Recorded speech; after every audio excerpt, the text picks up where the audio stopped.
The ceiling is inches from your face. The rock above you just cracked. Your headlamp flickers once, twice, then dies completely underground. You are a coal miner, 1,250 feet underground, and your shift just started. The old-timer beside you bows his head quietly before pressing the cage descent button. The cage drops hard, ears pop, shaft lights blur into one continuous bright line below. Doors open, 104 degrees of heat, black dust, radio order, Section 4, rock moved overnight. The continuous miner bites into the coal face and sparks explode at you like fireflies. A steel bit snaps off, whistles past your helmet, buries in a timber set nearby. Heavy chunks fall from the roof above, not dust, actual fist-sized rocks coming straight down. You grab the emergency stop, but the lever is jammed solid. The machine keeps cutting. You grab the sledgehammer, knock out the lock pin under falling rock. Machine shudders and dies.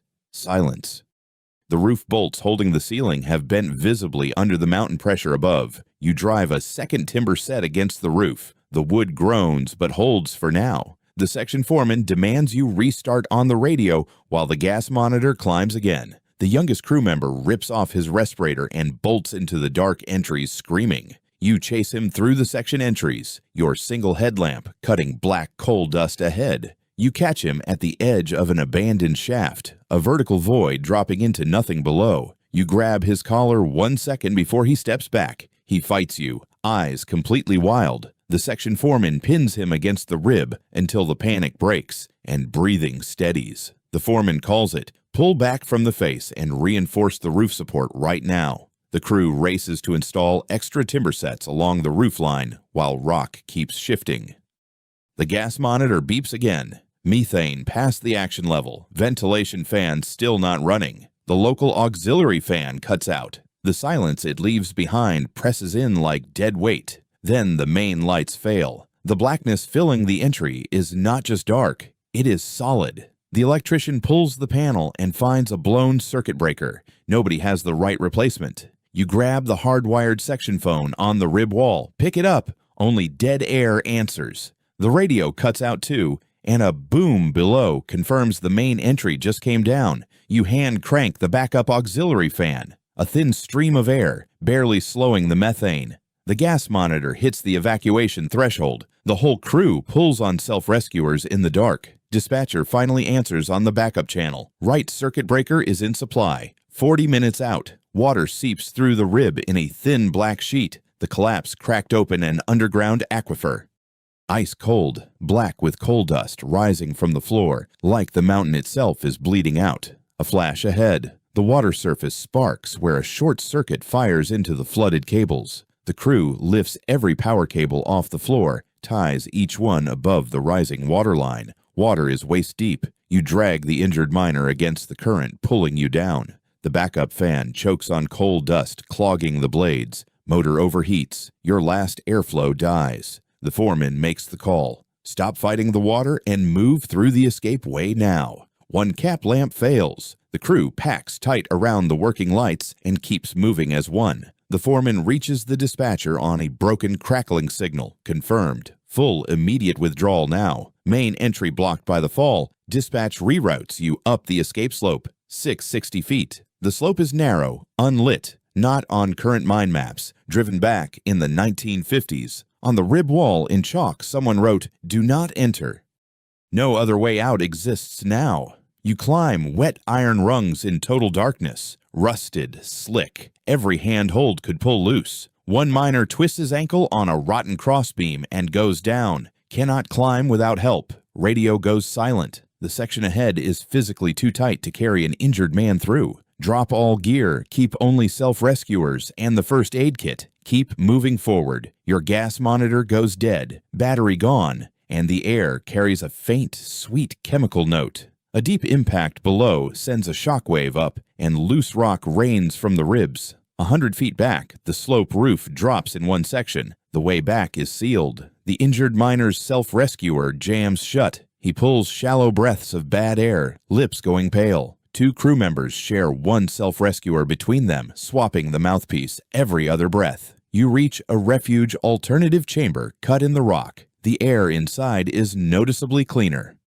The foreman spots a ventilation pipe in the wall and orders it cracked with a pry bar. Pressurized fresh air hisses out. The crew breathes in turns. First clean air in over an hour. A seventh man sits in the far corner, a miner from the adjacent section completely disoriented. His self-rescuer is spent. He has been breathing raw chamber air, lips already turning gray. The foreman counts remaining self-rescuer time. 7 people sharing what is left. 25 minutes maximum. The slope behind the chamber collapses in a cascade, a domino chain falling into the darkness below. You run the final stretch, while the slope behind you folds shut like a massive jaw closing. The pinch point ahead is 16 inches wide. The injured miner cannot pass through on his own. You exhale fully, squeeze through with rock pressing from every side. The mountain pushes back hard. From the upper level, you hear rhythmic pounding. The MSHA rescue team is breaking through toward you.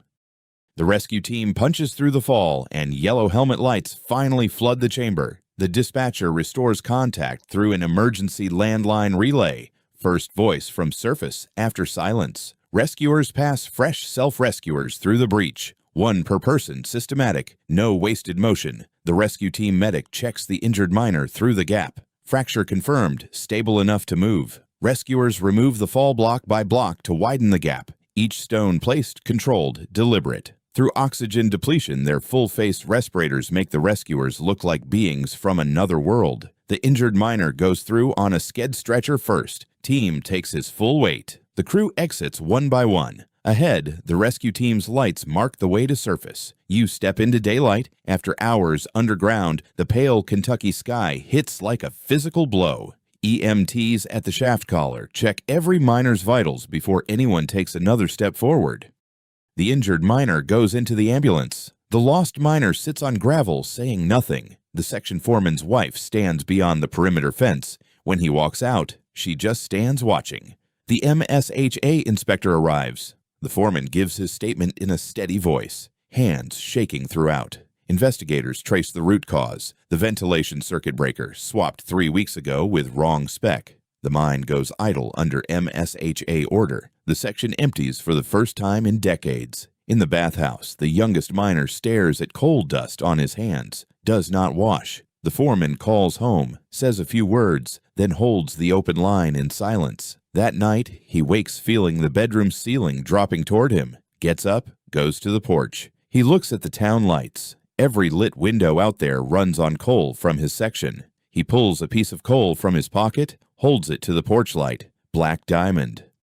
The head frame stands completely still, cage not moving. The silence above a mine is different. The shift is officially closed. MSHA investigators walk the entry, and the gate locks behind them. The circuit breaker did not fail alone, swapped with the wrong amperage 3 weeks before. The maintenance log entry existed, reviewed by 3 supervisors. Production ran because the quota was behind. The roof sensors logged stress data hours before the first alarm. The readings were dismissed as noise. 7 people, 4 hours underground, no radio, every call made completely blind in the dark. They got out because one old-timer ignored a direct order and drove the rescue truck himself. That light switch in your kid's room was just a button. Now you know what it costs. We do not conquer what is underground. We borrow it, and the bill always comes due. No heroes in a coal mine, only people holding each other until the light comes back. Your shift is over. 1,250 feet down and back up. You made it out. Insider shift. Hit like, subscribe, and the next shift is already waiting for you.